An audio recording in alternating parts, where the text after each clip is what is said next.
Bappi sir YouTube channel पर आपका स्वागत है। हम लोग बीपीएससी बिहार शिक्षक भर्ती फेज 3 के और बिहार इंटर स्तरीय द्वितीय के लिए कुछ क्वेश्चन हम लोग गणित और रीजनिंग के देखेंगे।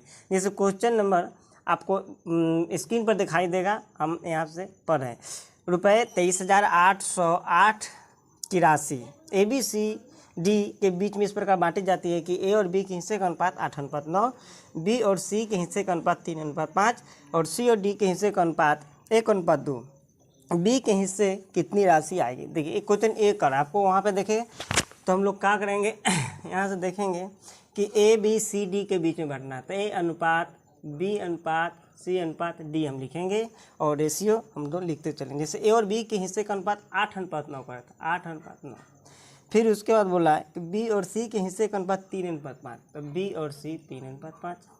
फिर आगे लिखूंगा देखूंगा कि सी और डी के हिस्से का अनुपात 1:2, तो सी के सामने सी और डी के सामने 1:2। अब देखिए इसको रेशियो हम लोग बहुत तरह से निकालते हैं, लेकिन हम लोग का यहाँ पे शॉर्टकट चलेंगे। डिटेल भी हम लोग पढ़ाएंगे धीरे धीरे।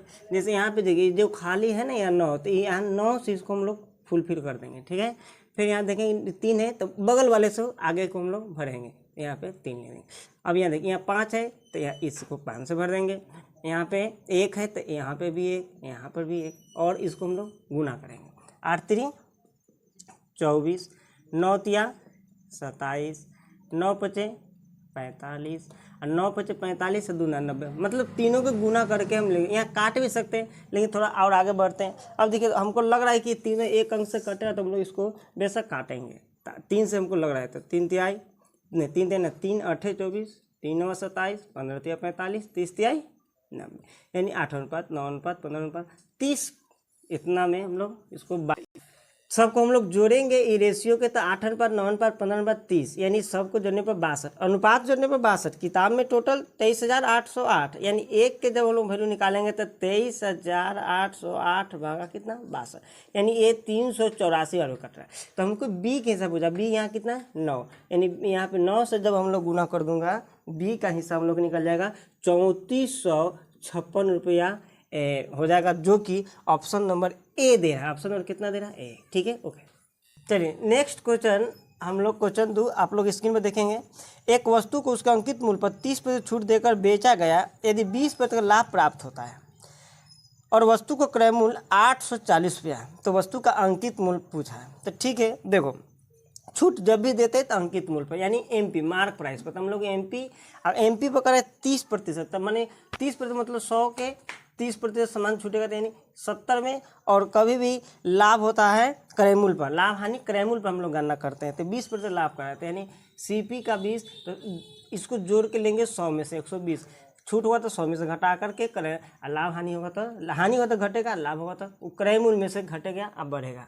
मैंने कहने का मतलब कि अगर छूट हो तो एमपी से घटाएंगे, क्रय मूल्य लाभ हानि जो होगा क्रय मूल्य से, लाभ हुआ तो क्रय मूल्य में जुटेगा, हानि होता तो क्रय मूल्य में घटेगा, और छूट एमपी से। तो ये वहाँ पे ये दोनों के हम लोग रेशियो लेंगे, एमपी बटा कितना सीपी, यानी 120 बटा कितना चलेगा 70।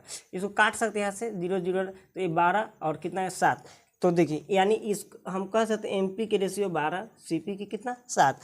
किताब में हमको दिया है सीपी के रेशियो यानी क्रय मूल्य के 740, 840, 800, तो यहाँ देखिए 7 के वैल्यू कितना दिया 840, यानी इसका कै गुना 120 गुना। देखो मतलब 12 का भी 120 गुना हमको अंकित मूल्य पूछा है, तो हो जाएगा तो 12 बढ़ेगा 144, यानी जो कि 1440 रुपया हो जाएगा, जो कि ऑप्शन नंबर ए में दिया है।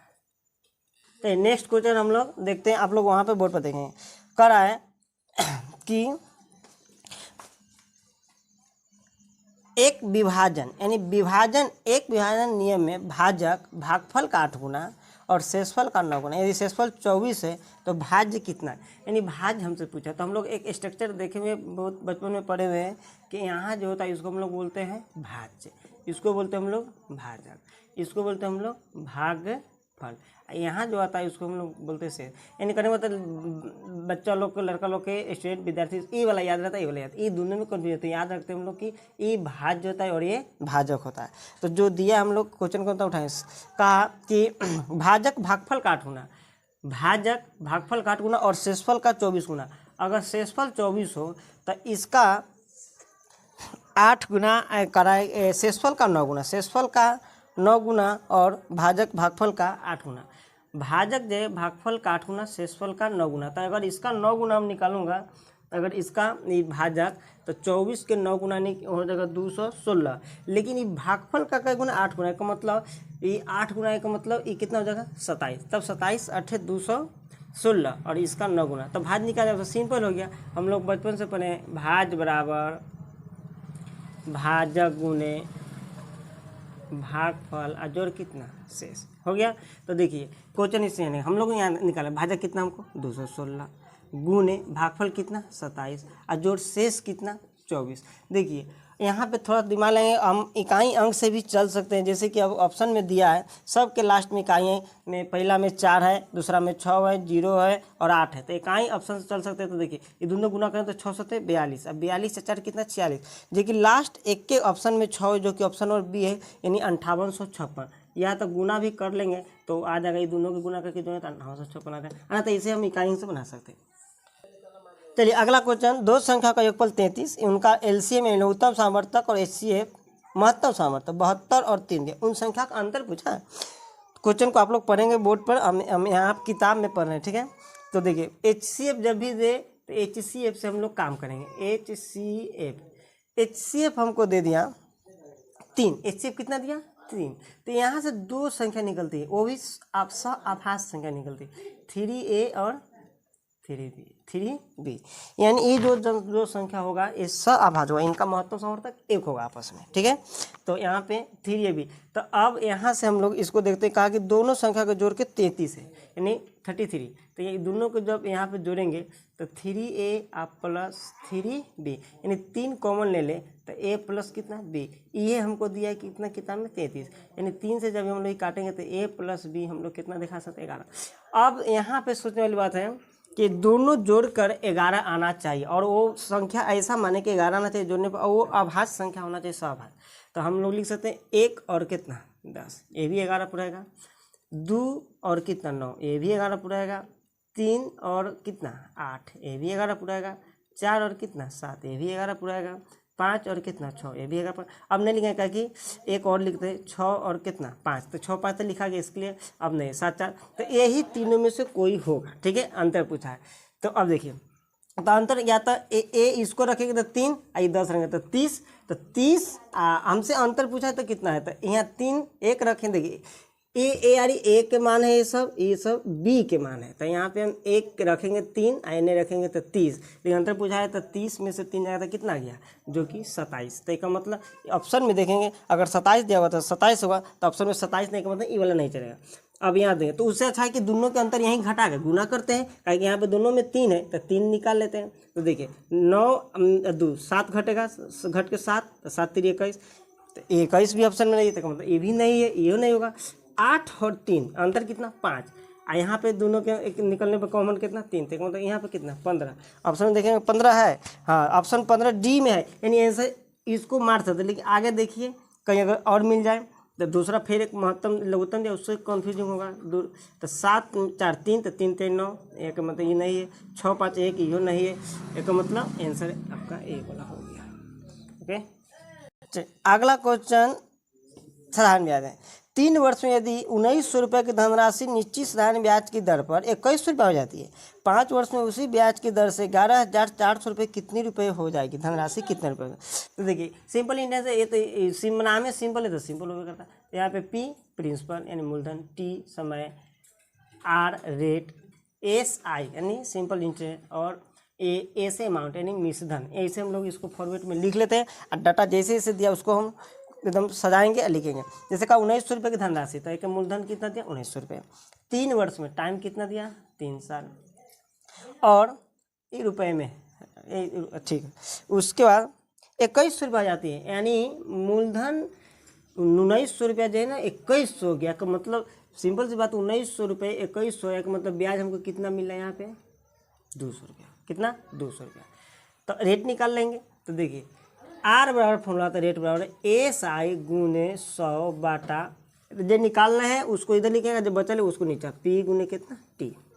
तो यहाँ से 200 गुने एस आई 200 गुने पी कितना 1900 गुने कितना टी 3, यानी यार निकलेगी। तो देखिए यहाँ से यहाँ हम लोग काट दिए, तो ये नहीं कट रहा तो इतने पर रहने देंगे, यानी 200 बटा कितना 19 दिया 57, यानी हमको ये आर आया था 8% हो गया, यानी ई हमको रेट आया। ठीक है, तो अब आगे हम लोग देखते हैं कि हम लोग क्या करा है कि 11,400 रुपये कितनी हो जाएगी 5 वर्ष में, यानी रेट अब यही रहेगा। समय अब खाली हमको दे दिया 5 साल 11,400, तो पी बड़ा फॉर्मूला होता है, यानी यहाँ पे ब्याज हम लोग निकाल लेते हैं, तो होता है ब्याज बराबर मूलधन को समूलधन बटा 100।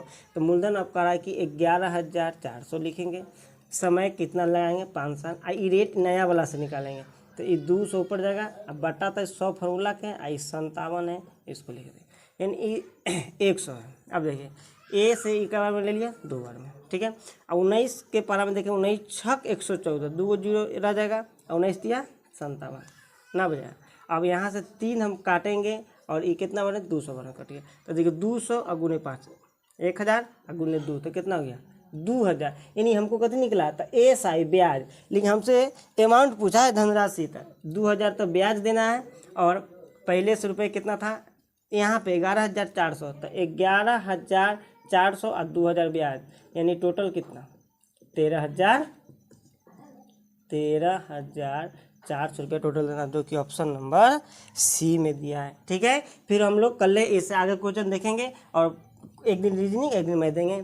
ठीक है, धन्यवाद। वीडियो को लाइक शेयर जरूर करेंगे, धन्यवाद। और वीडियो अच्छा लगे तो चैनल को सब्सक्राइब भी करिएगा, कमेंट में अपना राय बताइएगा कि कैसा लगा। ठीक है।